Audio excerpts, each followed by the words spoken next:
Kaiju No. 8 was one of the biggest anime airing during the spring season, so much so that it aired simultaneously on Crunchyroll and Japanese TV, and had all of its premieres on X? Weird flex, but alright. Prior to the show airing, I didn't really give it much attention. I had seen the manga on shelves before and thought, that series looks cool, maybe I'll read it one day. Then the anime got announced and I just decided to wait. Little did I know that this would end up being one of my favorite anime this year so far.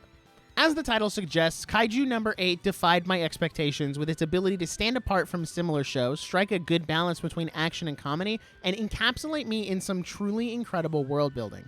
I will say that I'm going to keep this review as spoiler-free as possible in case you want to go check out the show for yourself. Now, since this show defied my expectations, what exactly were they? Well, going in, I didn't expect anything more than an Attack on Titan clone. I knew the general premise of man turning into kaiju and using said powers to fight other kaiju. I really liked Attack on Titan, and I figured that it'd be a good action series regardless, but I wasn't quite sure that swapping out Titans for kaiju was going to do it for me. Also, I'm not going to lie, when I first saw the OP, I got a bit turned off since it seemed like a bunch of AI nonsense with an English song. Really weak, right? Wrong. Once the first couple episodes were out, I decided to give it the good old 3-episode test and see if I'd continue on. Needless to say, I was hooked from the first few minutes. For starters, the Anti-Kaiju Defense Force left a really strong first impression in what I can only describe as one of the coolest action scenes I've ever seen, something that will definitely be topped later. After that, you'd think, oh, our main character Kafka is already in the Defense Force, right? Wrong again! Kafka is on the kaiju cleanup team and is one of the ones responsible for cleaning up the dead kaiju left behind by the Defense Force. This is where the world building got me hook, line, and sinker. In these big action series like Jujutsu Kaisen, Demon Slayer, or even some superhero movies like The Avengers, we see these massive battles and get super hyped about them, but then never stop to think about the aftermath of said battles. What happened to Shibuya after the incident? Who's fixing up the entertainment district? And who cleans up the kaiju? It's a detail that most other series would skip over in favor of jumping to the next action or story beat, but Naoya Matsumoto, the author of Kaiju No. 8, not only put in the time to focus on cleaning up the kaiju, but the effort to make it make sense in the world and feel natural. The kaiju are giant monsters, so of course some would have acidic blood that's harmful to humans, and yes, they too have a digestive system that someone has to clean up. On the topic of world building, this series does a lot of cool stuff with its weapons and how humans fight back against the kaiju. For example, the Defense Force suits use kaiju materials to help regenerate damaged parts of the body since kaiju have regenerative features from their cores. Some people also have weapons made from dead kaiju, utilizing their abilities to help humans stand on the same level. Or even someone like Vice Captain Hoshina, who has a special technique that came from his family, showing that even certain families can have combat-enhancing abilities. I don't know if that's something that's followed up on more later since I haven't read the manga yet, but I assume and hope that it will be. While I'm on the topic of powers, let me talk about Kafka for a bit. His turning into a kaiju seems somewhat random and unclear, but we also didn't know why Eren got the Titan powers at first either.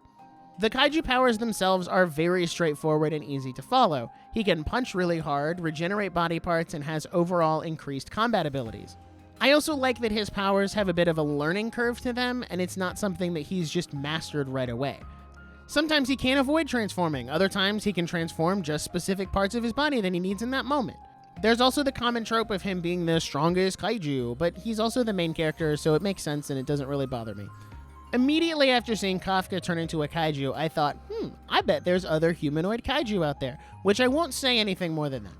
Another thing I really enjoyed was the action. All the fights were really well choreographed and animated, and you also got to play a bit of detective and figure out the best way to kill each of the kaiju since we know a bit of the background from Kafka's job as cleanup crew. Speaking of, I really like Kafka as a character. It's not often that we see anime protagonists who are outside that teenage age bracket, so Kafka was a breath of fresh air. Watching him struggle to come to grips with reality while also wanting to pursue his dream of being in the Defense Force was really endearing, and even after he gets his kaiju powers, he never veers from being a good person. He always is the first to jump in and help someone, even if he himself doesn't really know what to do. Continuing on with characters, Reno Ichikawa was another one who became a quick favorite. As someone who's a bit of a rule follower myself, I could relate to Ichikawa on a personal level as he tried to keep Kafka in check. Their friendship throughout the season felt very natural, and I thoroughly enjoyed their dynamic. I also think Ichikawa bounced off a lot of the other supporting cast as well. He's another one who's clearly meant to be the strongest trope since he outpaces everyone else, but again, it never really bothered me personally since I really enjoyed his character. On the flip side is Kikoru Shinomiya, a character who did not leave a good first impression at all. I'm not one to like stubborn, spoiled rich girl type, so I was kind of hoping she got humbled real quick and maybe even died.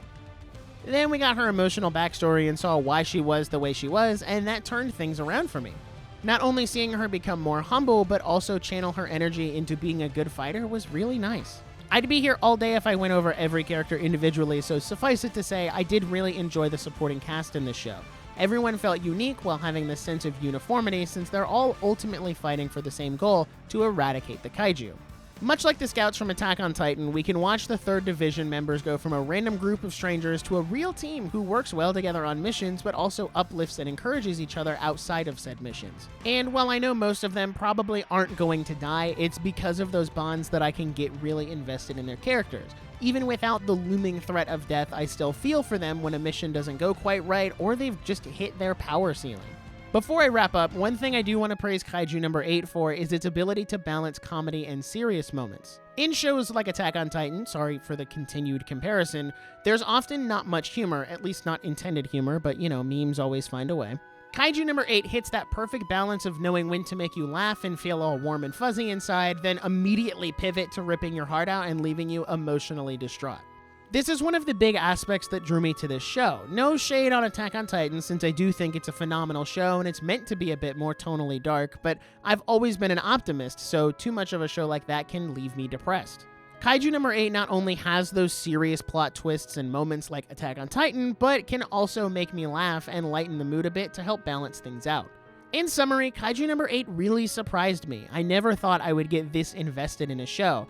I even made a 180 on my thoughts about the opening. The visuals aren't that bad and you kind of get used to it, and the song is a straight banger. This show is currently in my top 5 anime of the year, and I don't think it'll dip out since it has some incredibly solid writing, action, and is overall just a really great show. I tried to keep this review vague and spoiler-free so you can go check out the show for yourself. If you do, or if you've already seen it, leave your thoughts in the comments since I'd love to know what you guys think about Kaiju No. 8.